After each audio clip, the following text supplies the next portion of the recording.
By 1303, Moscow controlled land that encompassed the entire flow of the Moskva River. Its ambitions didn't end there. Moscow continued to expand its borders through its wealth rather than warfare.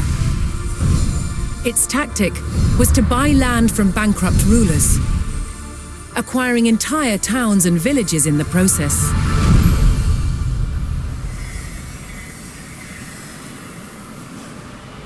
As Moscow was still a vassal of the mighty Mongol Empire, it had to send envoys to pay them tribute. And Moscow's ever-expanding borders meant more and more revenue for the Mongols. But not everyone was content with the rise of Moscow.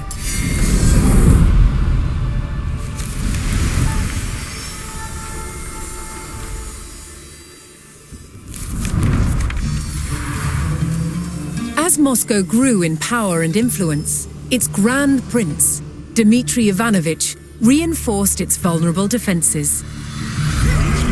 Its wooden fortress, the Kremlin, was rebuilt. This time, in stone. But even stone walls didn't deter its enemies. By 1368, Lithuania saw rapidly expanding Moscow as a real threat. Joining forces with the Principality of Tver, they set out to challenge its dominance. They attacked Moscow. But the stone walls held, and the enemy retreated. Tension between the factions refused to die down. In 1370, Moscow marched on territories belonging to both Tver and Lithuania, igniting a full-blown war. Years of bloody conflict ensued, until Moscow's Grand Prince Dmitry Ivanovich finally defeated both enemies. Yet Moscow was still a vassal of the Mongol Empire, which still demanded tribute. Moscow must keep up the payments or face retribution.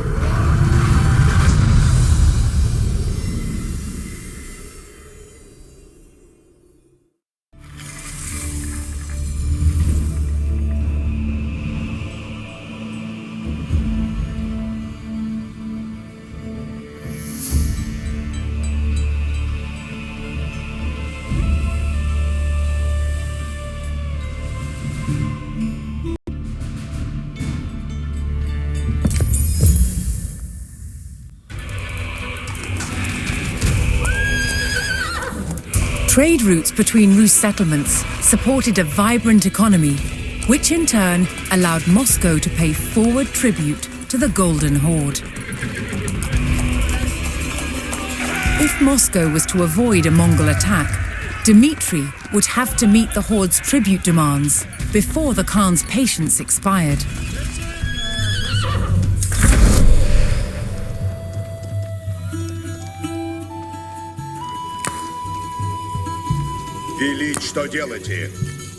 Moscow's primary means of raising the taxes demanded by the Horde was through trade with nearby Rus towns. But Prince Dmitry would have to keep his traders safe from raids by opportunistic bandits that stalked the countryside.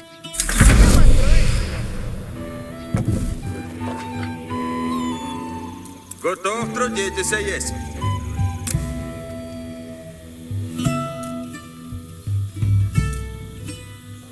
Я построю сие.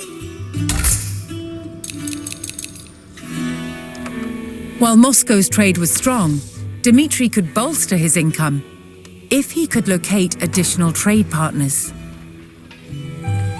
Сквозь задницы напрячь. Брать будет. Слушаюся. Готовы трудитесь и Каковина казисать.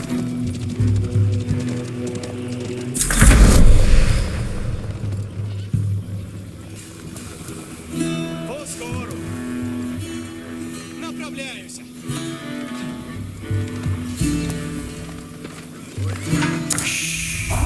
Радуйся. Дело есть.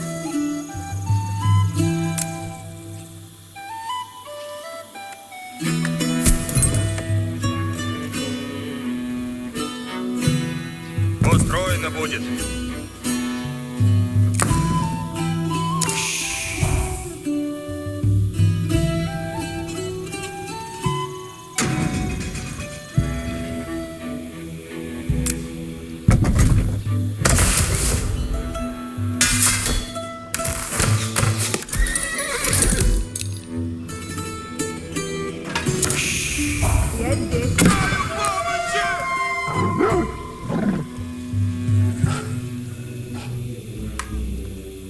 Люди, служите готові. На брань, люди.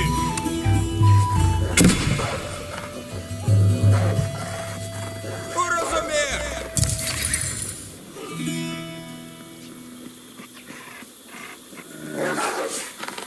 Жду помощи. Да, сделаем. Сделаем сейчас. Я построю сие. Сокрушите их.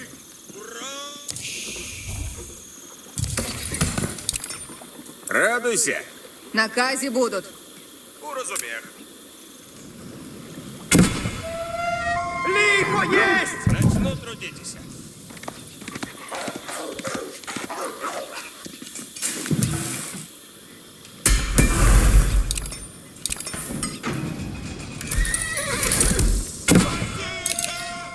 Садитесь по коням. Да. Задницы. Надо доесть еще. Ага, скачу, куда велено есть. Двигаюсь. Готов, глядите.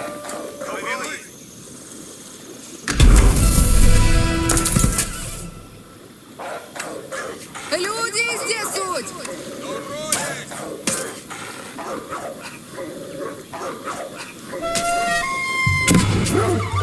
Начну трудитесь!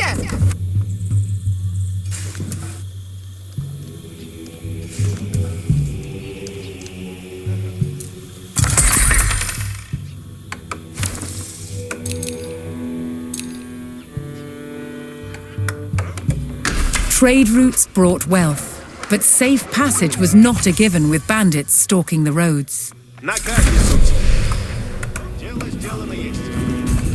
Ладно есть. Беда есть. Ворог придет.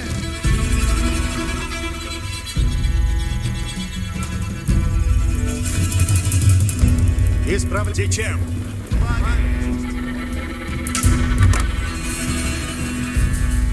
Increasing Moscow's income required locating additional trade partners.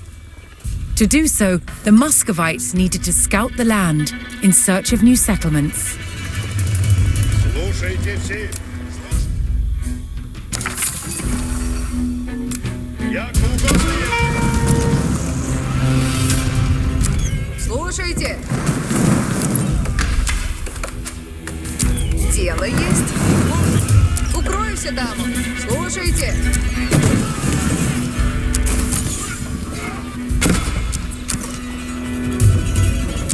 Люди, служите готовы. Уразумех. Стреляю! Уразумех! Есть!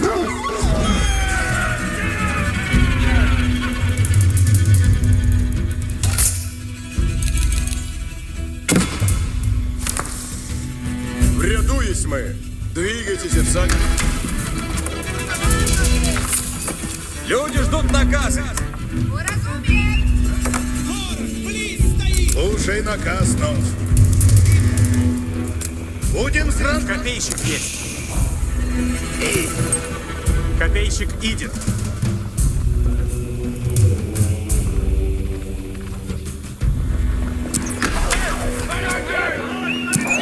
Где ворон?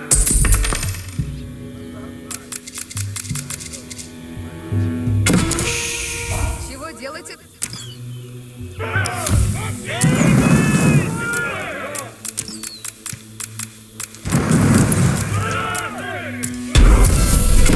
Меня поражают! Радуйся! With the Golden Horde paid, the Muscovites could concentrate on expanding their territory until the next payment was due. Следуй наказам!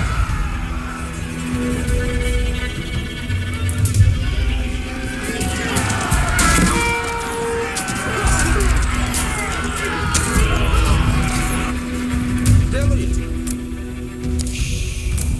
Я построю сие.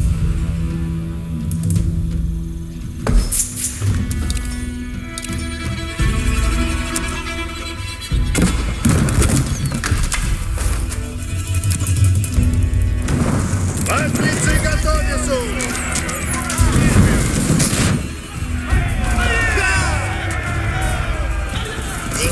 Сделано будет!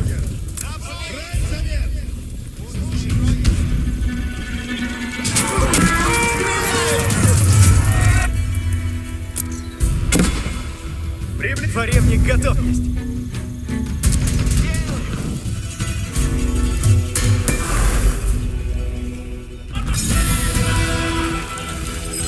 When Dmitri's men located Vladimir, they opened another revenue stream for the Grand Prince. But more traders on the roads meant an increased threat of bandit raids. Обрежь войны!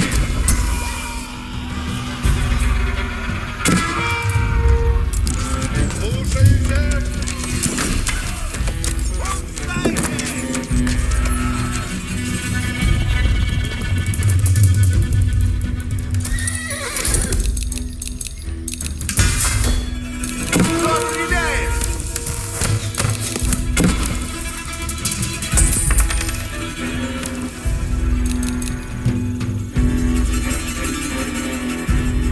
Слушай наказ, но.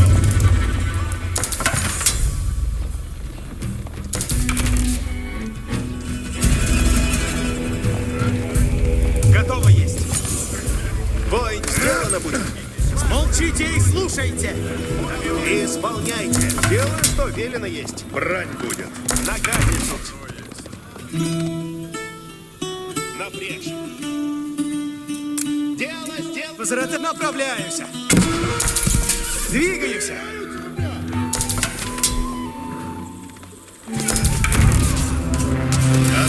As Moscow grew in riches, the Khan continued to demand taxes. If Dmitri did not pay, he would face the swift vengeance of the Horde.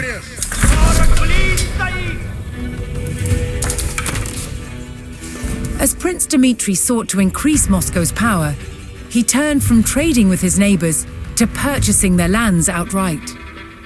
If he owned the surrounding lands, Moscow would be the dominant center of Rus' power, and Dmitri would be secure as Grand Prince.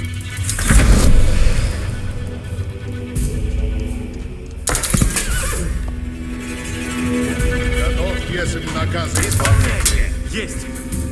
Исправляйтесь. Готов, если. Готовитесь. В наказе суть. Стреляют в меня!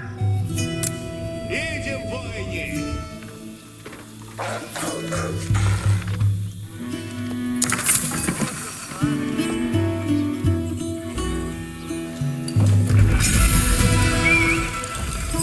Muscovite scouts located the town of Susdel, and trade could begin. Готове будете, воины.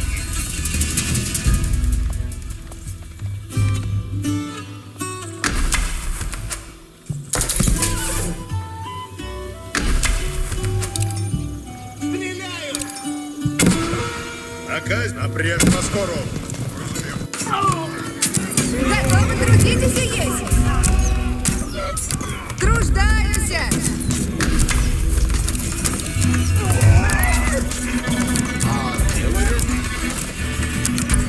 Начну трудитися.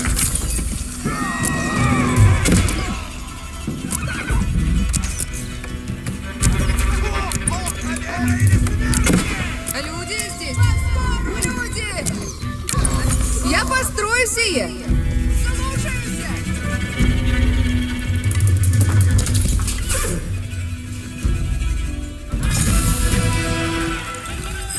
The village of Kalin was ready to trade with Moscow.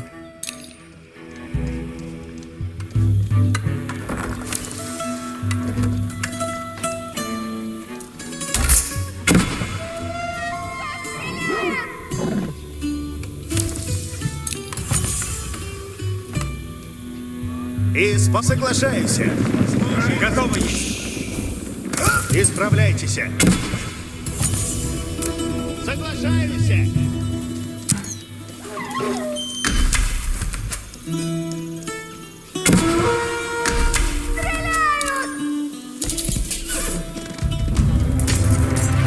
Латницы готовят. Латницы напряг! Приготовляйтесь, латницы! Выступать и надо на латницы!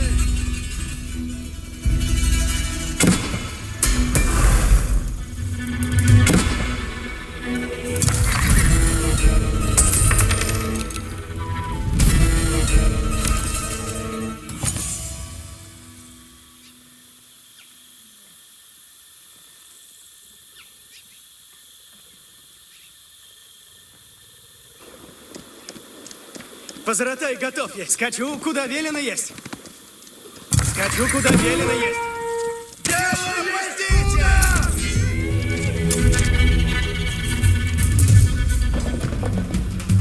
Готов трудитесь есть. Иду.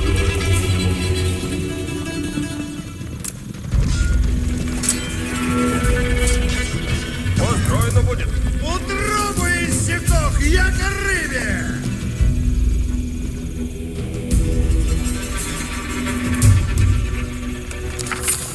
Готове будете, воины. Приказывай.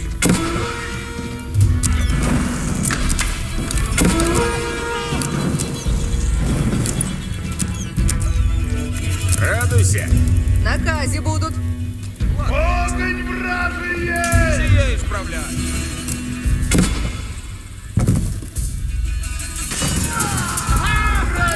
Латницы, наступайте! Выступать и надо на латницы! Берите оружие, латницы!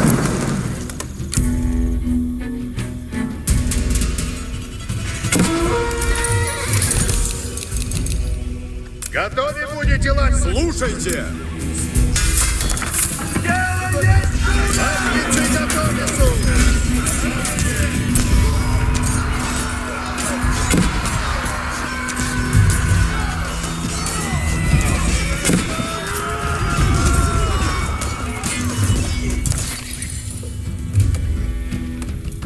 Люди здесь суть.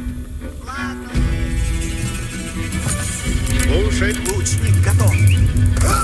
Надо путь идти. поражают меня! Сделано будет.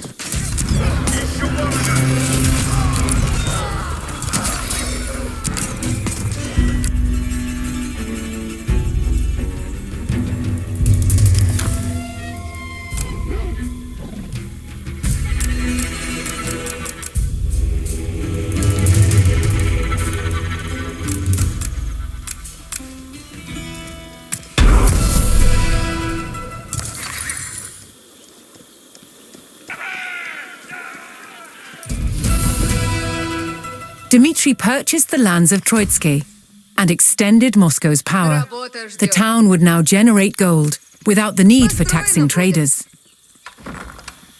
Наказ будет. Кто стреляет?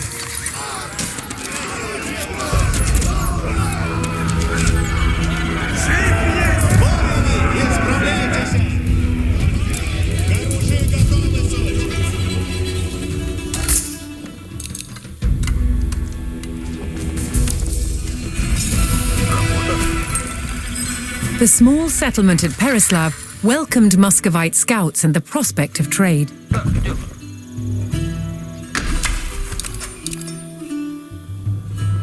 Исправлять ладно есть. Меня поражают! Слушайте все! Слушайте, воины. Идти надо на помалу, что есть трудно. Лучник готов есть. Готовы идти.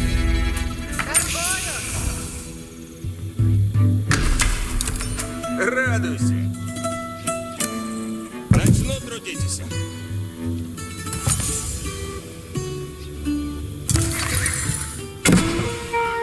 Кто стреляет?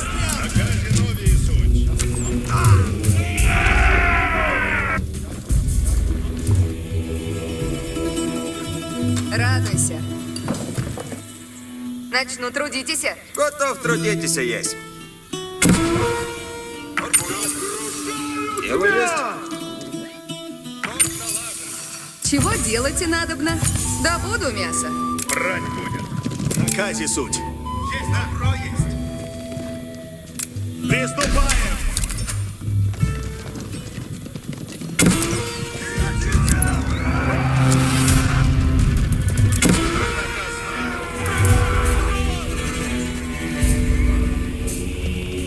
Жаловаться нельзя.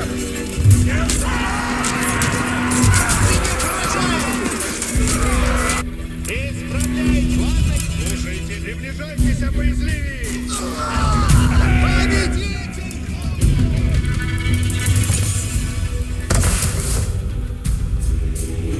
Слушайте все. Внемлите наказу моему. Благо есть. Поражают тебя! Готов, если наказы исполняйте.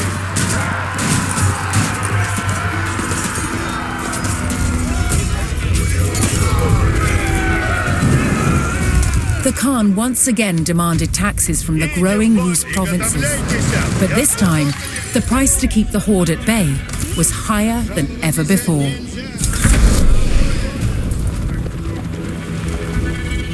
Уразумеем.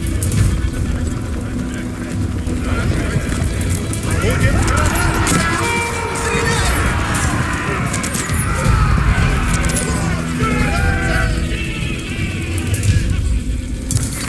сделано будет. Брать завет! Каковило скоро!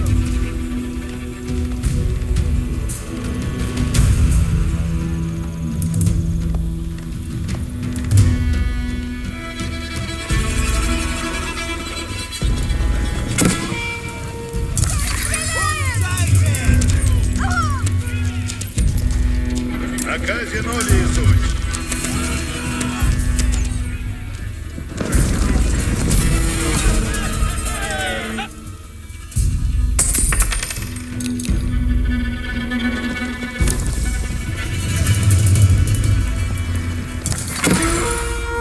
Меня бьют!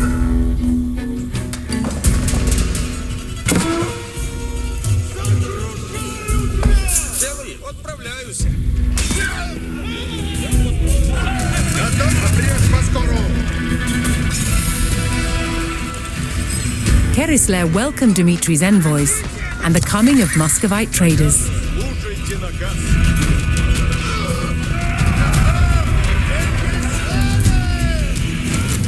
Бойни, на броне готовляйтесь! Дело сделано есть!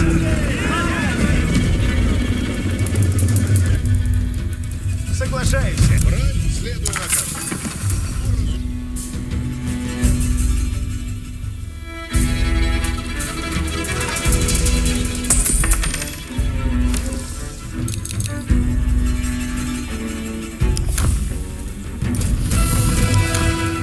Moscow's power grew as it absorbed the lands around Kolunma. Bandits remained a threat on the roads, however. Беда есть! Опасно есть!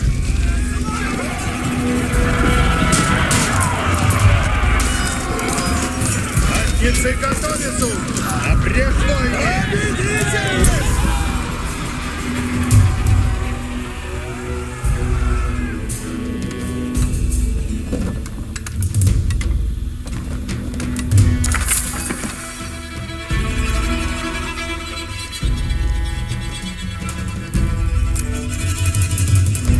Слушайте все!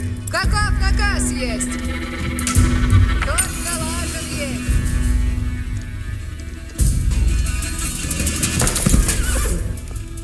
Форевник готов. Направляюсь. Двигаюсь. Поскору. Направляюсь. На казино ли суть? Будет бросайтесь! Форевник готов есть. Скачу, куда велено есть.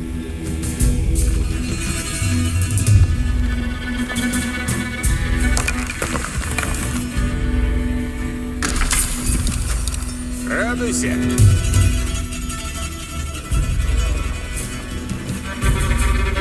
Готовы трудиться?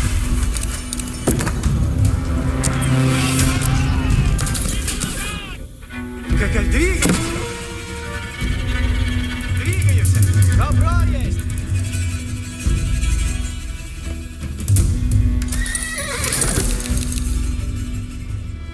Слушай, наказ, брать будет. Прижимайтесь, опрятливее.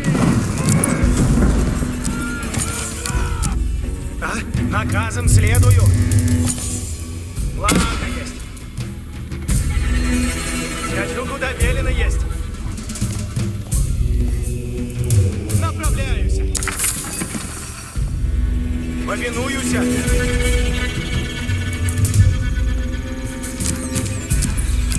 Бросайте в цель прямо.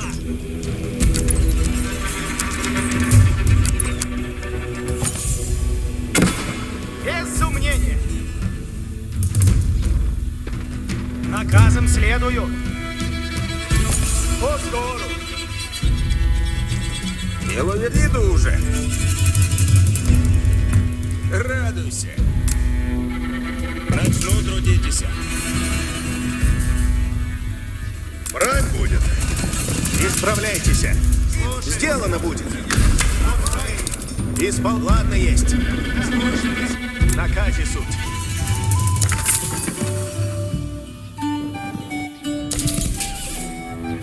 Соглашаюсь. Готлатницы, наступайте. Слушайте все. Приближайтесь. Сделано будет. Отбойни, восстаньте. Латницы напрямик. Исправляйтесь. Приготовляйтесь, латницы.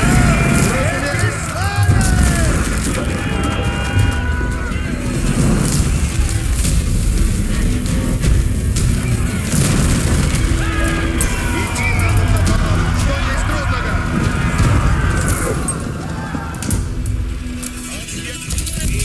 Наказе ноги и суть. Приступаем. Будем Дело есть. Наказе будут. Чего делать и надобно? Добываю зверя. Исправите надобно.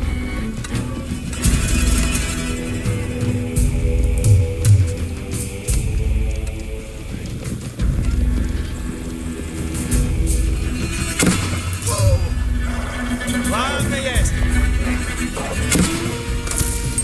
Скачу, куда велено есть. Без сомнения. As the deadline for payment of tribute approached, Dmitri had to quicken his efforts to collect the necessary taxes.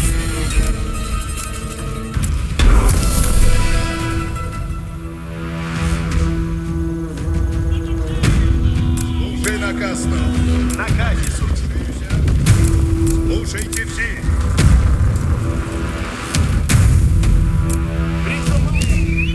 Беда есть. Опасно есть. Посередине скоро. Двигаюсь.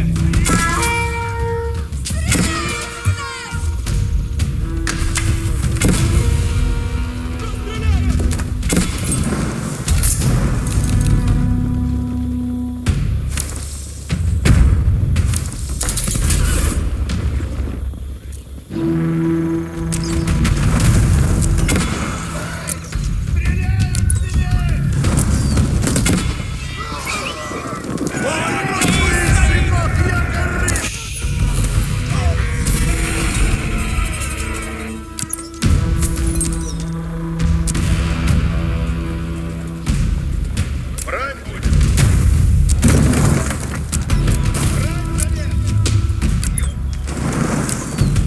Чего делать надобно? И схожу. Начну трудитесь.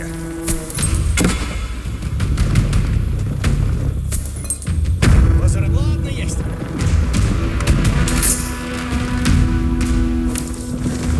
Готовы трудитесь и есть. Я построюсь.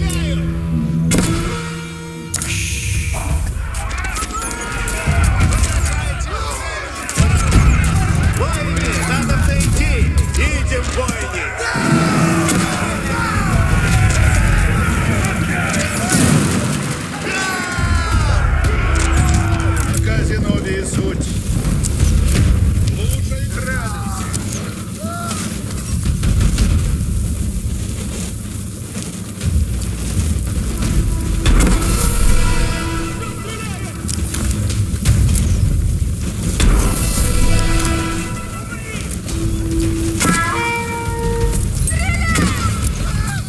Vladimir became another outpost of Moscow's growing influence. Moscow's power over the region was now secure. Люди ждут наказы. With the surrounding principalities under Dmitri's sway, Moscow was now the preeminent power among the Rus. The time was coming to throw off the Mongol yoke.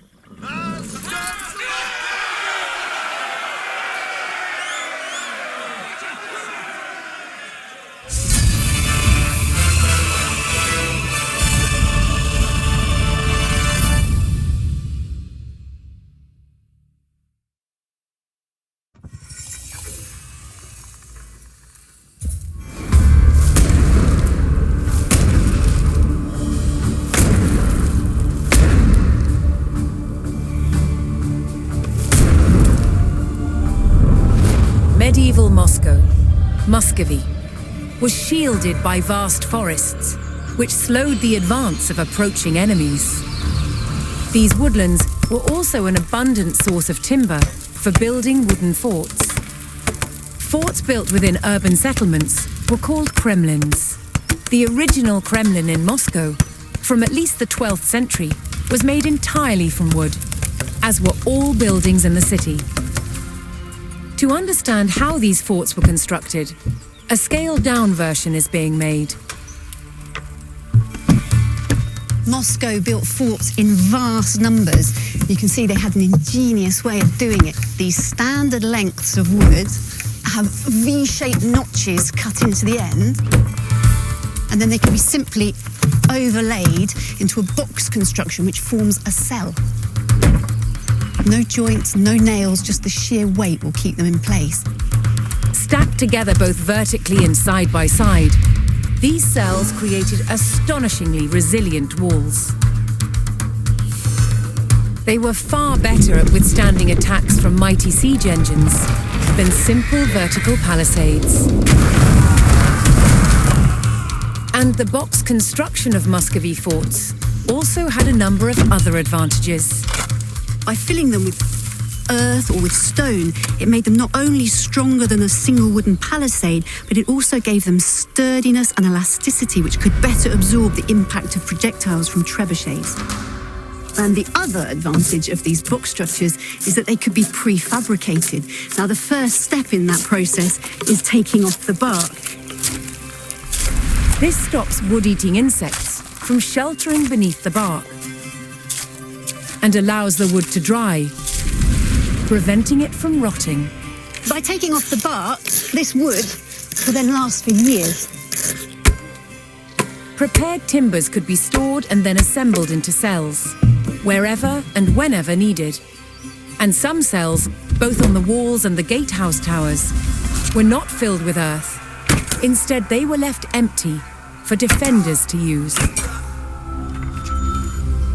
From the 13th century, some towers were made of stone and brick, like this one at Chertsk Castle, built in 1388. When stone wasn't available locally, red brick was the material of choice. Of course, the advantage of using bricks is that they're easy and cheap to manufacture, they're uniform, so easy to build with, and it's these red bricks which give the distinctive look to Eastern European castles, which we can still see to this day. Stone and brick towers could be built much taller than wooden ones. This allowed Moscow's defenders to spot potential attackers sooner, keeping their enemies at bay.